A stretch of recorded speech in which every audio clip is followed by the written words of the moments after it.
Assalamualaikum warahmatullahi wabarakatuh, sahabat-sahabat semua.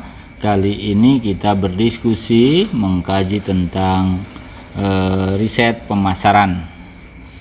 Riset pemasaran dibutuhkan oleh kita agar ke depan pendapatan kita bisa menjadi meninggi atau minimal menjadi kurva normal. Melalui apa agar mengetahui itu?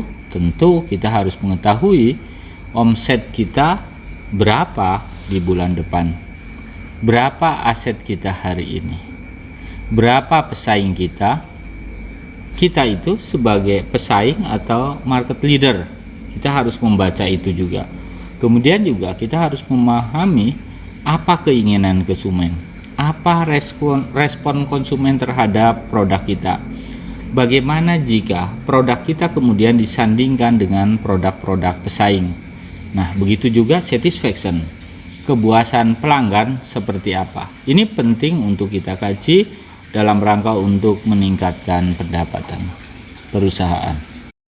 Riset pemasaran adalah merupakan sebuah aktivitas untuk melakukan penelitian yang dilakukan secara sistematis, mulai dari latar belakang atau dasar pemikiran, kemudian rumusan masalah, kemudian tujuan, kemudian analisis, dan kesimpulan.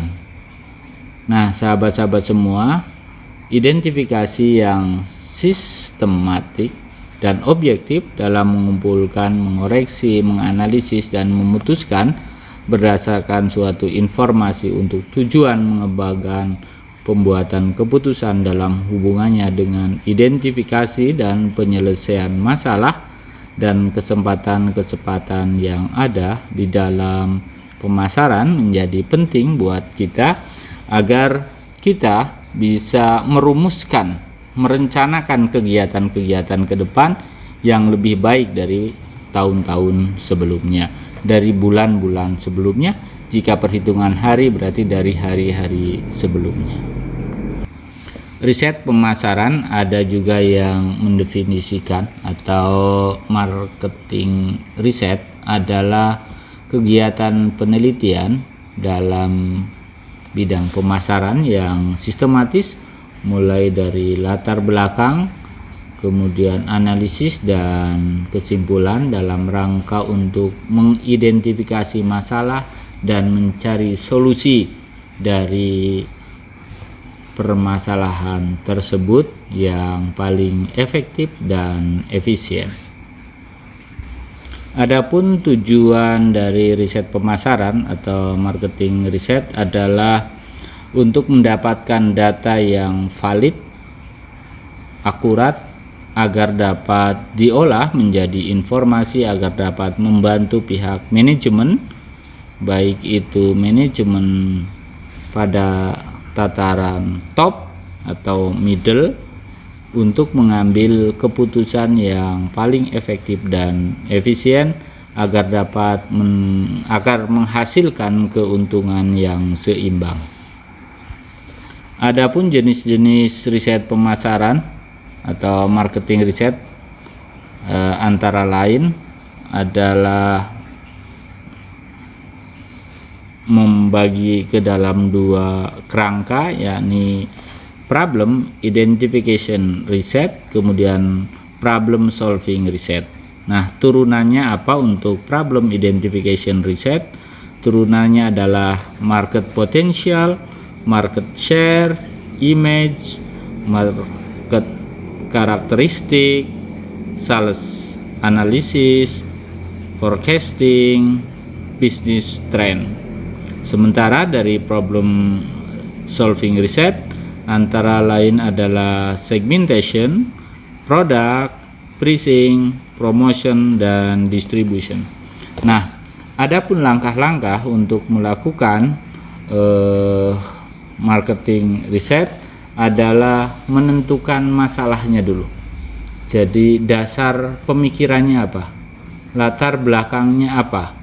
Nah, untuk menentukan latar belakang ini yang sesuai dengan apa yang akan kita capai, tentunya kita harus mendapatkan informasi yang valid agar kita tidak terjebak pada informasi yang salah mengakibatkan justru pada pemborosan, karena biaya riset itu sendiri memang cukup besar. Nah, agar mudah difahami, maka membuat rumusan masalah, membuat dasar pemikiran, membuat latar belakang hendaknya disusun secara sistematik, padat, singkat, jelas, dan fokus. Nah, agar apa? Agar bisa dipahami dengan mudah oleh semua pihak. Kemudian yang kedua, kita membuat kerangka teori. Kerangka teori adalah langkah yang harus dilakukan untuk mengambil teori-teori yang ada dari rujukan buku, rujukan teori, kemudian sehingga kita bisa membuat variabel-variabel yang ada. Tentu saja ketika kita merumuskan variabel ini, kita harus betul, karena dari teori nanti turunannya adalah ke variabel, dari variabel turunannya adalah ke dimensi, dari dimensi dari variabel dimensi, setelah dimensi kemudian indikator. Nah, indikator itu nanti setelah indikator kita akan menentukan pertanyaan-pertanyaan apa yang akan kita sampaikan untuk proses penelitian ini, untuk marketing riset ini. Langkah yang selanjutnya adalah bagaimana kita memformulasikan desain riset. Dalam desain riset ini kita bisa melakukan penelitian kuantitatif, kita juga bisa meneliti secara kualitatif. Jadi bisa kuantitatif maupun kualitatif atau mixed method. Artinya gabungan antara kuantitatif dan kualitatif. Nah, kegiatan apa saja yang kita bisa lakukan dalam rangka untuk menguji hipotesa yang muncul dari desain ini? Tentunya kita bisa menyediakan data sekunder, kemudian definisi yang dibutuhkan, kemudian cara pengukuran, desain kuesioner, kemudian pengambilan sampel, rencana analisis data. Ini yang harus kita lakukan untuk sampai kepada riset pemasaran. Setelah kita melakukan penelitian baik itu kuantitatif maupun kualitatif dengan berbagai metodenya, maka kemudian kita melakukan pengumpulan data. Pengumpulan data ini penting karena akan mendorong untuk menemukan apa hasil dari penelitian itu, apa yang kita cari, yang kita rumuskan di latar belakang, apa yang kita cari untuk mendapatkan informasi yang valid. Nah, makanya setelah data terkumpul, maka kita akan menganalisis data tersebut. Jadi berarti ketika kita melakukan analisis, kita menghadirkan apa latar belakang, kemudian apa yang kita cari, atau orang sering juga mengatakan apa rumusan masalahnya, kemudian teori apa yang kita gunakan, kemudian dibantu dengan data yang ada, kemudian menghasilkan apa. Makanya kemudian kita menganalisis di situ, menganalisis dari data, dari teori, dari hasil wawancara, dari informasi yang didapat dari berbagai sumber, kemudian yang terakhir bagaimana menyimpulkan marketing riset ini, riset pemasaran ini pada kesimpulan seperti apa. Jadi di akhir adalah menyimpulkan dari hasil riset pemasaran ini. Salah satu yang kita lakukan tadi sudah disampaikan di awal, ada problem solving riset. Untuk problem solving riset ini umpamanya dalam dalam riset segmentasi, maka yang terpenting buat kita adalah menentukan basis segmentasinya, kemudian menyeimbangkan pasar potensial, kemudian memilih target pemasaran, dan menciptakan profil gaya hidup. Itu jika itu riset segmentasi. Jika risetnya produk, maka langkahnya adalah uji coba konsep yang dibuat, kemudian menentukan desain produk, kemudian uji kemasan, modifikasi produk, brand, positioning, kemudian uji coba pasar. Nah, ini sahabat-sahabat semua bagian dari riset produk. Nah, jika sudah melakukan riset pemasaran, maka tugas selanjutnya adalah bagaimana para pihak, bagaimana para manajer, bagaimana mereka yang ada di dalam organisasi atau di dalam kelompok manajemen pemasaran itu untuk melakukan tindakan-tindakan, antara lain adalah mengidentifikasi masalah, kemudian menganalisis sebab akibat, kemudian identifikasi solusi yang bisa dilakukan, kemudian jika tadi baru melakukan identifikasi solusi, maka langkah yang keempat adalah bagaimana memilih solusi terbaik, kemudian merencanakan tindakan ke depan apa yang harus dilakukan untuk mendapatkan perencanaan yang terbaik, kemudian menyusun rencana, kemudian mengimplementasikannya. Seperti apa mengimplementasikannya? Dan yang terakhir adalah mengevaluasi dari hasil kajian-kajian tersebut, dari hasil pemecahan masalah tersebut, apa yang kurang dan apa yang mencapai efektif dan efisien.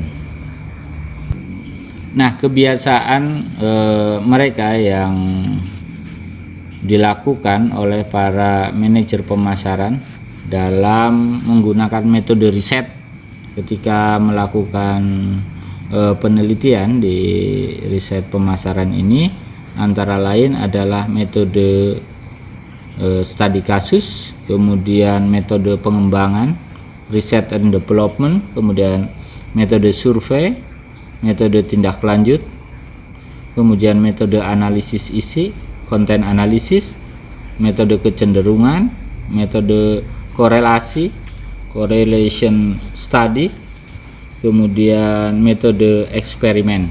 Nah, ini tergantung dengan kebutuhan perusahaan, itu juga tergantung dana yang dimiliki. Mereka akan memilih studi riset ini untuk menemukan hasil penelitian yang cocok dengan yang dibutuhkan perusahaan. Nah, agar sukses dalam melakukan riset pemasaran ini, maka hal yang terpenting dan harus kita perhatikan betul adalah yang pertama, metode ilmiah. Agar kajiannya itu dapat dikatakan ilmiah, maka harus menggunakan rumus-rumus yang ilmiah juga.